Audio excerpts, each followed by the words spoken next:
Assalamualaikum warahmatullahi wabarakatuh. Alhamdulillahi rabbil alamin. Wassalatu wassalamu ala habibina maulana Muhammadin wa ala alihi wa ashabihi ajma'in.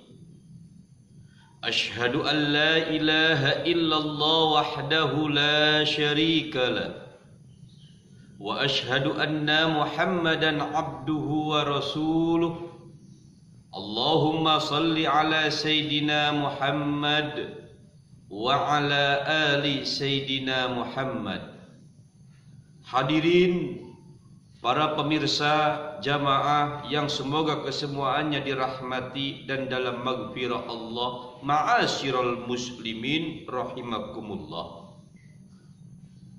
Tentu kita sangat bahagia menjadi orang yang cinta dan dicintai. Sepasang kekasih yang memiliki kasih sayang penuh hidup dengan kebahagiaan, seraya ia berkata, dunia milik bersama. Dengan keindahannya, orang yang memiliki cinta dan dicintai, orang yang sayang dan disayangi, semua hidup penuh dengan kebahagiaan.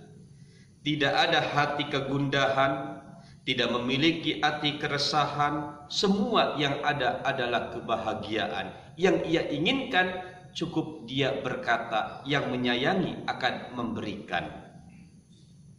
Begitu pula diri kita sebagai hamba. Tentu kita sebagai hamba ingin sekali menjadi kekasih Allah. Sebagai hamba ingin menjadi kekasih yang dicintai oleh Allah Subhanahu wa ta'ala.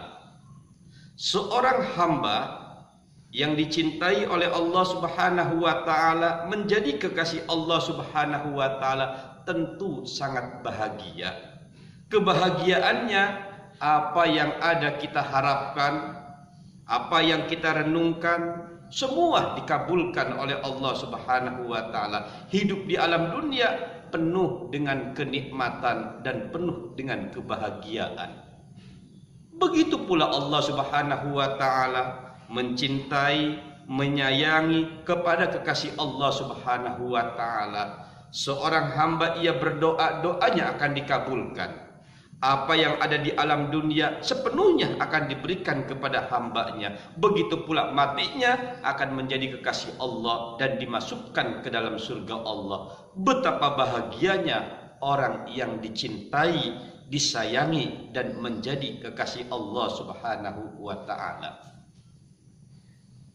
Orang yang menjadi kekasih Allah Subhanahu wa ta'ala, ia hidupnya penuh dengan ketenangan, hidupnya penuh dengan kebahagiaan.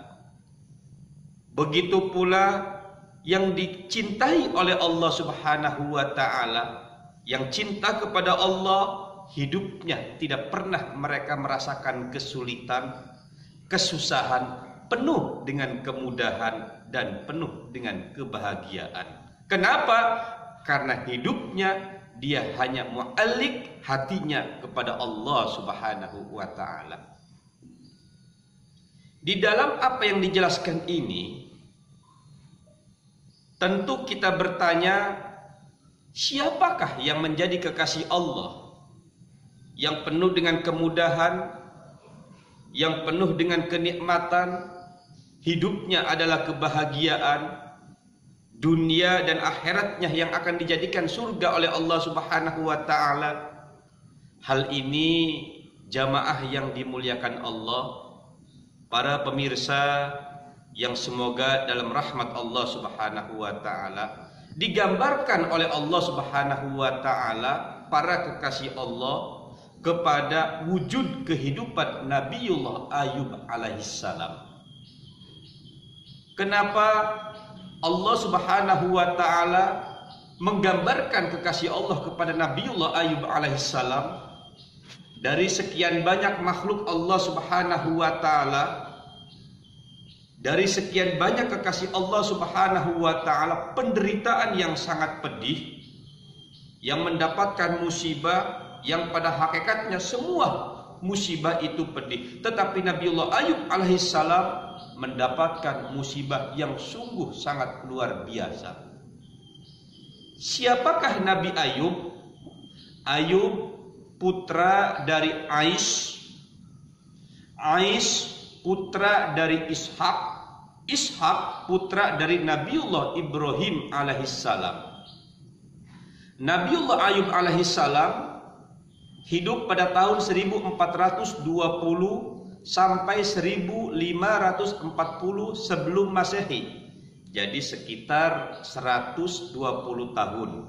Tapi ada sebagian ahli sejarah menyampaikan sekitar 93 tahun. Nabiullah Ayub alaihissalam tinggal dan hidup di daerah Hauran.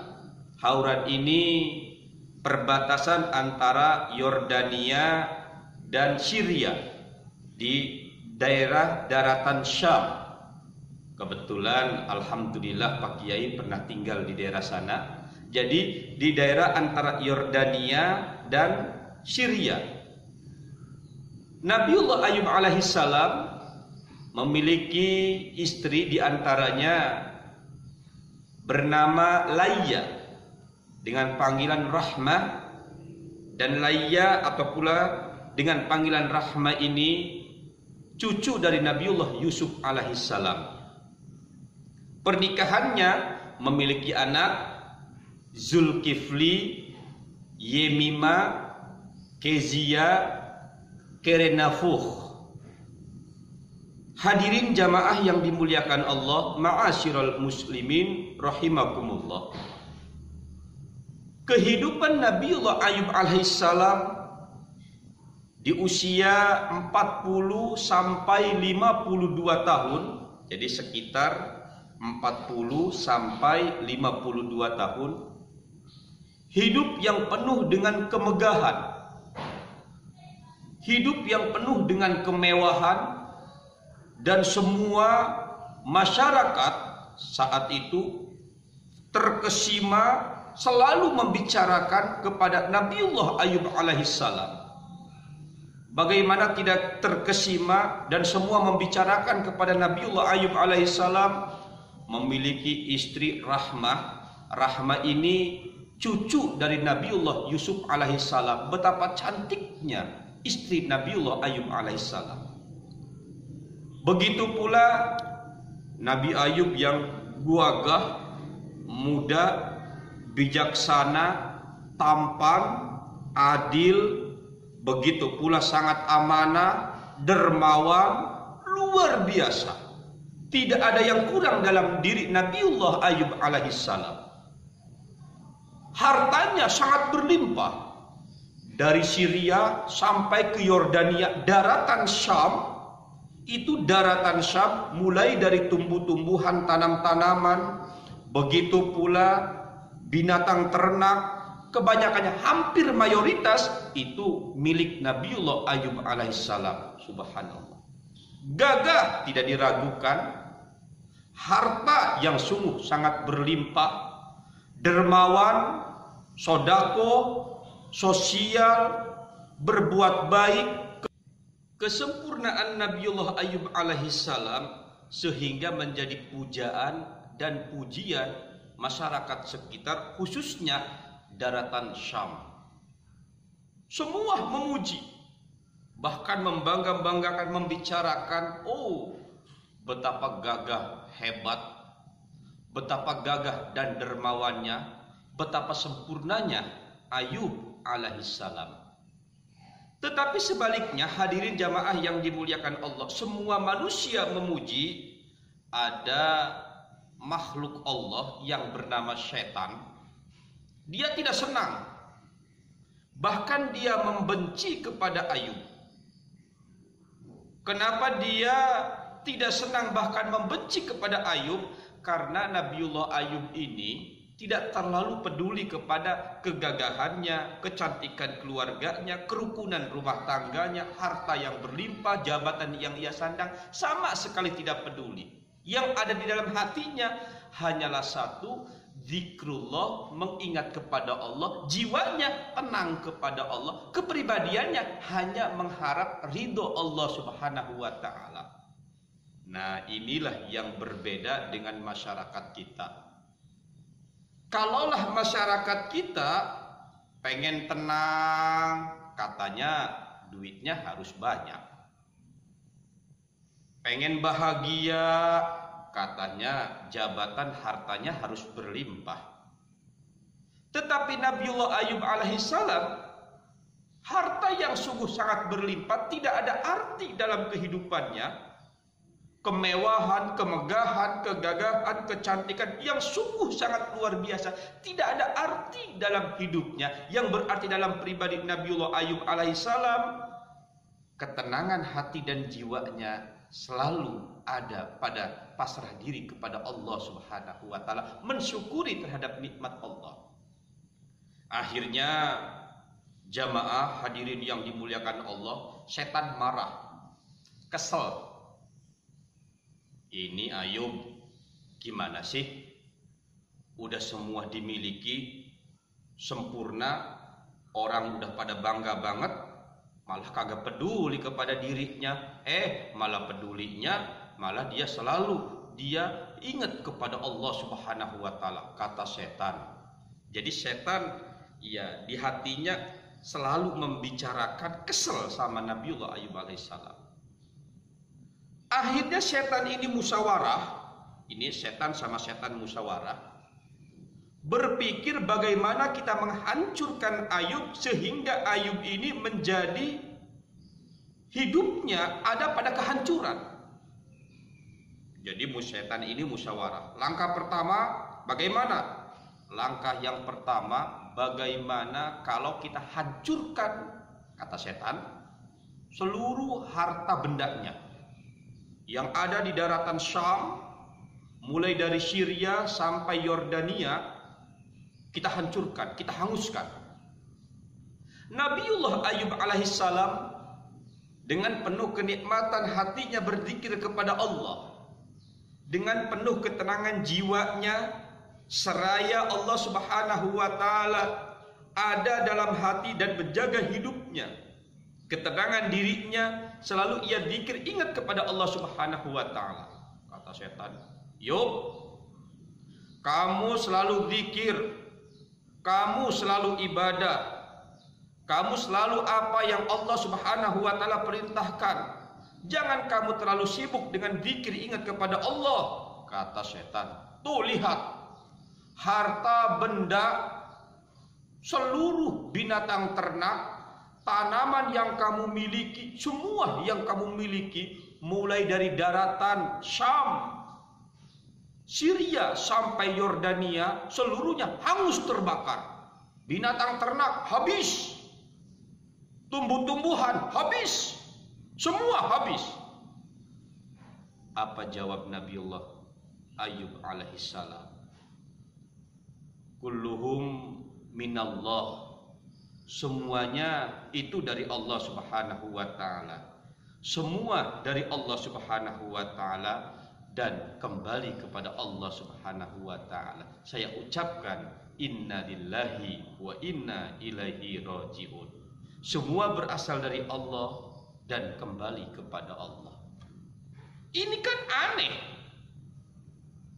Di saat hartanya yang sungguh sangat berlimpah, semenanjung daratan Syam, mulai dari Syria sampai Yordania, yang sungguh sangat luar biasa, tidak ada rasa takut, tidak ada rasa sedih, tidak ada rasa khawatir, dan hatinya dengan penuh dengan ketenangan biasa-biasa saja, bahkan terus meningkatkan zikir kepada Allah Subhanahu wa taala, hanya mengatakan semua berasal dari Allah, milik Allah, kembali kepada Allah, selesai hidupnya.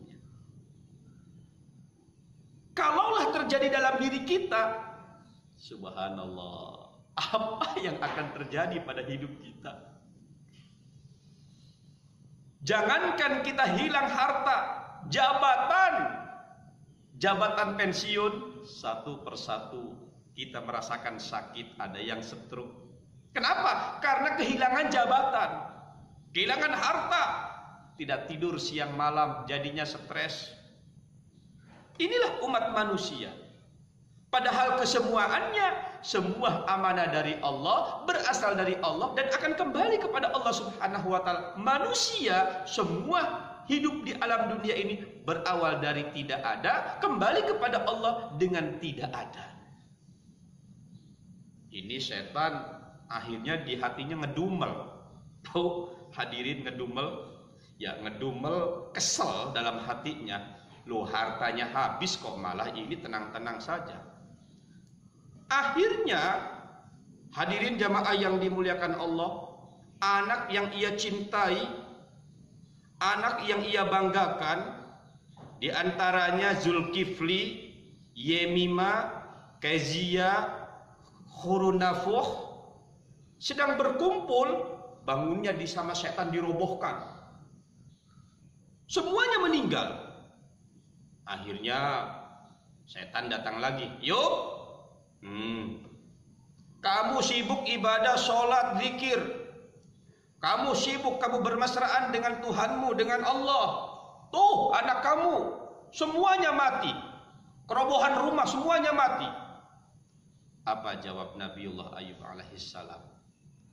Anak amanat dari Allah, asal dari Allah, kembali kepada Allah Subhanahu wa taala. Kulluhum minallah, semua berasal dari Allah, kembali kepada Allah. Dan saya ucapkan inna lillahi wa inna ilaihi rajiun. Setan marah. Dasar ini geblek. Marah setan, kesel. Karena hartanya sudah dihabiskan. Anaknya pun sudah dimatikan. Semuanya sudah habis. Kok malah ini Nabiullah Ayub senang-senang. Ibadahnya tidak pernah copot, zikirnya tidak pernah copot, semuanya pun tidak pernah copot. Akhirnya setan bermusyawarah kembali, langkah apa lagi ini untuk menghancurkan Ayub alaihissalam? Tidak ada lain, kita buat sakit. Setan dengan berbagai macam cara meniup badannya sehingga di satu waktu Nabiullah Ayub alaihissalam ini badan terasa gede, terasa bengkak. Jadi Nabiullah Ayub alaihissalam merasakan badannya ini terasa bengkak. Akhirnya bengkak dan membengkak, tumbuhlah nanah dan terjadilah merasa sakit. Apa Nabiullah Ayub yang ia rasa? Dengan sakitnya ia merasakan kenikmatan. Penyakit yang ia rasa tidak ada satupun perasaan sakit yang ia rasa. Tetap tidak menghilangkan zikir kepada Allah, ingat kepada Allah, bermesraan kepada Allah Subhanahu wa taala. Kenapa? Karena Nabiullah Ayub alaihissalam merasakan kesemuaannya adalah kita ini bisa nikmat hidupnya dengan kita berikat diri, berkomunikasi diri, mendekatkan diri kepada Allah Subhanahu wa taala. Akhirnya setan datang, Ayub, harta kamu habis. Iya. Anak kamu pun sama, habis. Iya. Kamu sudah sakit, ngapain aja apa yang kamu kerjakan? Apa kata Nabiullah Ayub alaihissalam? Sakit pun tidak mengurangi saya untuk zikir kepada Allah, untuk ibadah kepada Allah, sujud kepada Allah, karena saya adalah milik Allah Subhanahu wa taala. Sehingga Nabiullah Ayub alaihissalam menyampaikan, menegaskan kepada kita, anni masaniyad durra wa anta arhamur rahimin. Anni masaniyad durra wa anta arhamur rahimin. Pada dasarnya apa yang kami rasakan, yang terjadi pada diri Nabiullah Ayub alaihissalam, kata Nabiullah Ayub, ini bukanlah musibah. Yang terjadi pada diri saya ini bukanlah malapetaka, bukanlah kehancuran kepada diri saya. Ini merupakan kenikmatan, nikmat untuk mendekatkan diri kepada Allah Subhanahu wa taala, dan yang terjadi kepada diri saya ini semua pada hakikatnya ulah perbuatan syaitan. Wa anta arhamur rahimin, dan tidak ada artilah dalam hidup Nabiullah Ayub alaihissalam, pada hakikatnya Allah Subhanahu wa taala yang mempenuh dengan cinta dan kasih sayang, wa anta arhamur rahimin, dan penuh dengan kasih sayang kepada kesemuaannya. Hadirin jamaah yang dimuliakan Allah Subhanahu wa taala, akhirnya setan marah membiarkan kepada Nabiullah Ayub alaihissalam, dan ia semenjak di usia 52 tahun, jadi sekitar usia 52 tahun sampai usia 70 tahun. Usia 52 tahun sampai 70 tahun, jadi sekitar Nabiullah Ayub ini sakit sekitar 18 tahun. Sakitnya pun tidak semena-mena, bukan hanya penyakit gatal, tapi badan membusuk, sehingga selama 12 tahun Nabiullah Ayub alaihissalam atas musyawarah di daerahnya diasingkan dan dibuang ke tempat sampah. Subhanallah. Selama 18 tahun. Bagaimana tidak sedih dan menderitanya? Harta dulu yang berlimpah, anak begitu pula yang begitu cantik, gagah, menawan, yang menjadi buah hati dalam hidupnya, istri yang cantik-cantik, begitu pula hidup sebelumnya menjadi pujaan dan pujian masyarakat, tetapi berakhir diasingkan oleh masyarakat. Wadhkur abdana ayyuba idnada rabbahu anni massaniya syaitanu binusbi wa adzab urkud birijlika hadza muktasalum baridu wa syarab. Hadirin jamaah para pemirsa yang dimuliakan Allah, ma'asyiral muslimin rahimakumullah. Sehingga Nabiullah Ayub alaihissalam merasakan apa yang ia rasakan dalam sakitnya, yakin dengan seyakin-yakinnya, merasakan apa yang ia rasakan dalam penderitaannya, kesemuaan ini semua atas ulah setan. Kesemuaannya atas ulah setan. Anni masaniya syaitanu binusbi wa adzab. Setan yang memperdaya kepada Nabiullah Ayub alaihissalam dengan deritaan dan siksaan. Karena sudah itu merupakan atas ulah setan dengan deritaan dan penderitaan, Nabiullah Ayub alaihissalam tidak sedikit pun lisannya, hatinya, jiwa dan raganya untuk ibadah pasrah kepada Allah Subhanahu wa taala. Sungguh sangat luar biasa kehidupan Nabiullah Ayub alaihissalam. Kesabaran selama sakit 18 tahun, ujian dengan istrinya, cobaan dengan harta bendanya, begitu pula anaknya, kesemuaannya sudah dalam keadaan tiada. Tetapi Nabiullah Ayub alaihissalam penuh dengan kesabaran dan sabar dalam menjalani kehidupan. Sehingga Allah Subhanahu wa taala memuji kepada Nabiullah Ayub alaihissalam, dan Allah Subhanahu wa taala menegaskan urkud birijlika hadza muktasalum baridu wa syarab. Nabiullah Ayub alaihissalam di saat itu daging habis, semua habis, yang ada adalah membusuk, tinggal ulat-ulat yang akan menggigit hatinya. Nabiullah Ayub dengan zikir kepada Allah, mengadu kepada Allah, ya Rabb, kalaulah ulat ini memakan hati dan hati ini tidak ada, maka terputuslah saya zikir kepada Allah, maka saya terputuslah zikir kepadamu ya Rabb. Apa kata Allah? urkud birijlika hadza muktasalum baridu wa syarab. Pukullah dengan kakimu, maka akan keluar air yang dingin, air yang bisa diminum. Maka kalian kepada Nabiullah Ayub alaihissalam akan menjadi utuh seperti awal kembali. Subhanallah. Hadirin jamaah yang dimuliakan Allah, ma'asyiral muslimin rahimakumullah. Dalam kisah ini Allah Subhanahu wa taala menyebut di dalam kalam Allah Subhanahu wa taala 4 kali yang menggambarkan kehidupan umat manusia. Yang pertama, jangan sesekali kita ini menjadi kekasih Allah. Jangan sesekali kita ini merasa hamba Allah. Jangan sesekali kita ini merasa menjadi kekasih Allah sebelum Allah Subhanahu wa taala menggambarkan kehidupannya seperti Nabiullah Ayub alaihissalam. Maka tanyakan di dalam diri kita, sudahkah kita ini menjadi kekasih Allah Subhanahu wa taala?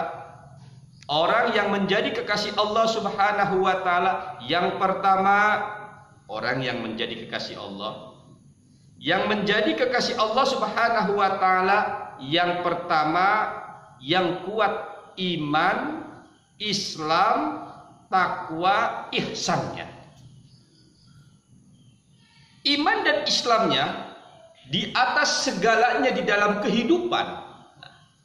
Jadi antara Islam, iman dan kehidupan dunia. Sekarang tanyakan di dalam hati kita ini yang lebih utama, apakah iman Islamnya, atau yang lebih utama, apakah hubbud dunia kehidupannya? Jadi kalau yang lebih utama adalah iman Islamnya, tentu akan dicoba tentang iman dan Islamnya. Kalau yang lebih utama adalah kehidupannya yang lebih utama, itu pun akan dicoba tentang bagaimana polemik kehidupannya. Sebagai kekasih Allah Subhanahu wa taala, kalau memang iman dan Islamnya sudah melekat, iman dan Islamnya sudah segalanya di dalam kehidupan, ia cinta kepada Allah Subhanahu wa taala. Allah Subhanahu wa taala selalu disebut dalam lisannya, selalu ada di dalam hatinya. Ia selalu zikir kepada Allah Subhanahu wa taala, la khaufun alaihim wala hum yahzanun. Tidak ada rasa takut, tidak ada rasa sedih, tidak ada rasa sesuatu yang dikhawatirkan di dalam hidupnya seseorang yang cinta kepada Allah Subhanahu wa taala. Memiliki harta akan hilang. Memiliki kecantikan dan kegagahan, itu pun semua akan berakhir. Memiliki jabatan pun akan berakhir dan pensiun. Tidak pernah ada yang ditakuti, tidak pernah ada yang dikhawatiri. Semua kembalikan kepada Allah Subhanahu wa taala. Kuat iman dan Islamnya, itulah kekasih Allah yang pertama. Kekasih Allah yang kedua, hadirin jamaah yang dimuliakan Allah Subhanahu wa taala, di dalam hidupnya tidak pernah mendahulukan syahwat, emosi, kehidupan dunia. Tetapi sebaliknya, kekasih Allah Subhanahu wa taala selalu mendahulukan kehidupannya, kehidupan akhirat. Kenapa kehidupan akhirat lebih didahulukan dibanding dengan kehidupan dunia? Karena kekasih Allah berpikir kehidupan dunia hanya kehidupan sesaat. Kehidupan dunia hanya 1 detik, 1 menit. Kehidupan dunia, kehidupan yang akan hilang, yang akan sirna. Tetapi kehidupan akhirat, kehidupan yang abadi, kehidupan yang kekal, kehidupan untuk hidup selamanya, kehidupan yang tidak ada kematian, kehidupan yang penuh dengan kenikmatan dan kebahagiaan, kehidupan akhirat. Jadi kehidupan orang kekasih Allah Subhanahu wa taala yang menjadi kekasih Allah lebih mendahulukan kehidupan akhirat dibandingkan dengan kehidupan dunia. Yang terakhir, kehidupan akhirat, kesemuanya di dalam hidup ini dijadikan rumus ibadah. Semuanya. Bekerja sebagai sumber ibadah. Rumah tangga itu pun menjadi sumber ibadah. Dia mencari harta, harta didapatkan untuk menjadi sumber ibadah. Lisannya, hatinya, kehidupannya, kesemuaannya dijadikan sumber ibadah. Kalaulah sudah menjadi sumber ibadah, berarti menjadi sumber kebaikan. Menjadi sumber kebaikan akan terwujud menjadi sumber pahala. Menjadi sumber pahala, pahala inilah yang akan menjadi bekal kehidupan kita umat manusia saat kita nanti kehidupan di akhirat. Itulah kekasih Allah. Maka pada hakikatnya terkadang manusia ini mimpi. Ngomongnya hamba Allah. Dosa tiap hari. Ngakunya kekasih Allah, sholat jarang-jarang. Ngakunya ustadz kiai, tapi bakhilnya naudzubillah. Ustadz kiai kagak pernah sodako. Ngakunya orang baik, hamba Allah, kekasih Allah, tapi masya Allah ke masyarakat tidak pernah dekat. Ke masyarakat sombongnya minta ampun. Terkadang kalau ngomong sembarangan. Jadi diri kita, kehidupan dalam hidup ini, apa yang kita kerjakan itu merupakan sumber ibadah. Jangan sesekali kita sombong dengan jabatan, pangkat, kedudukan, kemewahan, harta, kecantikan. Semua itu adalah amanah. Jadikanlah kesemuanya itu ibadah sehingga kita menjadi kekasih Allah. Orang yang sudah dicintai, disayangi dan menjadi kekasih Allah, insya Allah kehidupannya akan mendapatkan kebahagiaan surga dunia dan akhirat yang sudah disiapkan oleh Allah Subhanahu wa taala. Akhirul kalam, assalamualaikum warahmatullahi wabarakatuh.